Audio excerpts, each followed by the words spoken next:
Salve Maria, que a paz esteja com todo mundo. Olha, tá chegando o Natal, né? A gente sente aquela mistura de correria e, ao mesmo tempo, uma expectativa boa no ar. É verdade. É uma correria diferente, né? Uma espera espiritual mesmo, em meio a tudo. Bem intenso. Total. E a liturgia de hoje, nossa, nos joga bem no meio dessa espera com São José e me fez pensar como que essa justiça que a gente tanto busca e a obediência, que às vezes vamos combinar custa um bocado, se conectam com a chegada de Jesus. O que será que um sonho pode ensinar pra gente sobre acolher o plano de Deus? É uma pergunta-chave, né? Porque o Advento é muito sobre isso, essa espera atenta.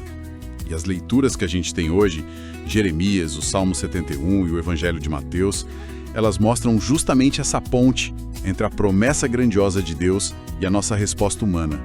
Uma resposta que muitas vezes é silenciosa, né, como a de José. Exato. Então, o nosso mergulho de hoje é nesse personagem tão discreto, mas, cara, fundamental. A gente tem a promessa antiga de um rei justo, lá em Jeremias. Isso. Um clamor por justiça que ecoa forte no Salmo. E aí vem Mateus com a história de um sonho que, mudou tudo. Vamos começar por Jeremias, então. Capítulo 23. Ali, o profeta anuncia um descendente de Davi, um rei que vai governar com sabedoria, com justiça, e o nome dele seria Senhor, Nossa Justiça. Pensa que forte isso. Nossa, muito forte. É uma promessa de restauração, de colocar as coisas nos eixos, sabe? Um desejo profundo do povo por um governo que fosse segundo o coração de Deus mesmo. E o Salmo 71, ele funciona quase como uma oração para que essa promessa se realize logo, né? Pede por esse rei que defenda os humildes, os pobres. A resposta que vem no refrão é linda. Nos seus dias a justiça florirá.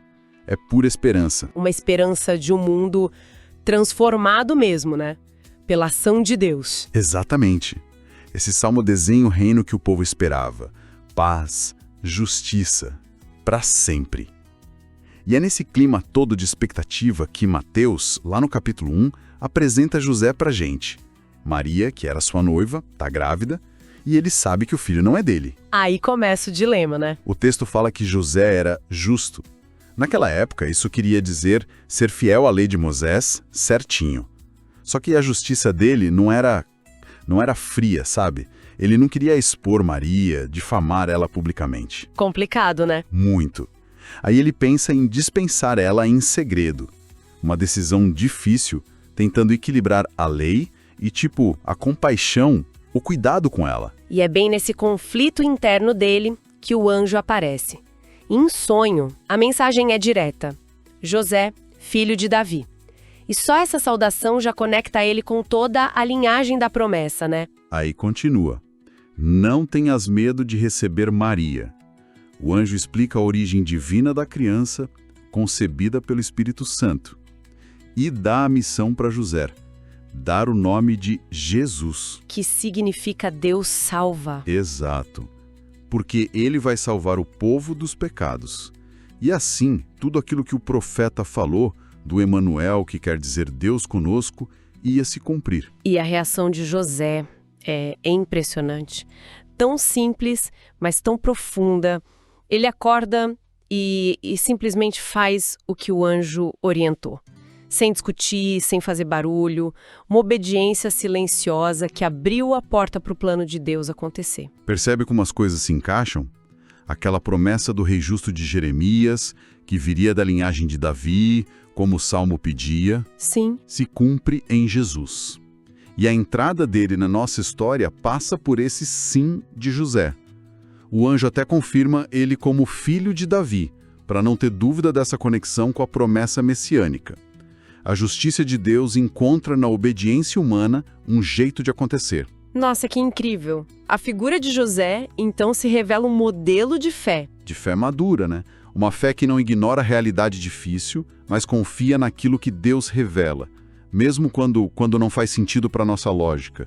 Ele age com uma justiça que está totalmente ligada à misericórdia. E isso fala muito com a gente hoje, né?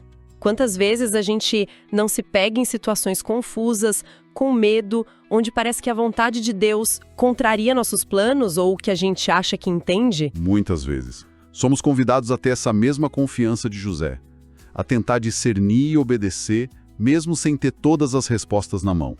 É um desafio. Lembra de uma história que eu vi uma vez, de uma pessoa que estava numa encruzilhada na carreira, sabe? Tinha umas propostas muito boas, de status e tal, mas sentia um chamado para algo mais simples, mais ligado a servir os outros. Uhum. Escolher esse caminho, que parecia menos lógico, trouxe uma paz inesperada, sabe? Aquela sensação de estar no lugar certo, meio que ecoando essa confiança de José no plano que Deus mostrou para ele no sonho. É um ótimo exemplo. E o Catecismo da Igreja Católica, lá no número 430, ajuda a gente a entender melhor isso.